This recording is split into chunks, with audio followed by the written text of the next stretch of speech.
Taarifa ambayo ni ngumu kweli kweli kuweza kukita kwenye akili za wana Jangwani ni taarifa kuhusiana na Clement Francis Mzize ambaye imeelezwa kuwa atakuwa nje kwa wiki 8 hadi 10 kutokana na jeraha la goti ambalo lina mkabili. So uongozi wa Yanga kitu ambacho umeamua ni kwenda kumfanyia upasuaji wa goti ili kuweza kutibu jeraha hilo kwa 100% tofauti na vile ambavyo walikuwa wanafanya awali na kuona mpango wao umefeli. Na taarifa mbaya zaidi ni kwamba Mzize anakuwa nje kwa kipindi hichi kirefu, kipindi ambapo Prince Mpumelelo Dube naye pia hayupo kwenye kiwango kizuri pale Jangwani. So ni taarifa ngumu kweli kweli kuweza kuipokea kwa upande wa wananchi, lakini ndio hivyo, hakuna namna, inabidi iweze kuishi kwenye akili yao kwamba Clement Mzize atakuwa nje kwa wiki 8 hadi 10 na kuweza kumshuhudia ni mpaka mwezi Januari, wakati huu ambao Yanga inapambana katika hatua ya makundi ya ligi ya mabingwa barani Afrika, lakini pia katika ligi kuu ya soka Tanzania bara. Basi Mzize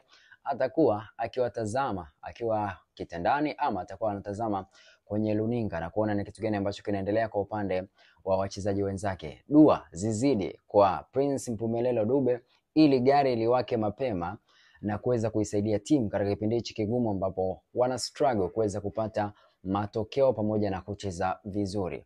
Lakini kwingineko pia Yanga imetangaza kwamba itatumia uwanja wa New Amani Complex kama uwanja wao wa nyumbani kwenye michuano ya kimataifa. Kwa hiyo wale ambao walikuwa wanategemea kwamba mechi za kimataifa za Yanga zitachezwa katika dimba la Benjamin William Mkapa, wao wamehamisha venue na kuipeleka visiwani Zanzibar. Hawajatoa sababu kwamba ni kitu gani kimepelekea hivyo, lakini huenda pia ni mipango yao katika kuhakikisha pia wanaendelea kulitangaza taifa katika soka. Lakini pia Zanzibar ni moja kati ya sehemu ambayo ina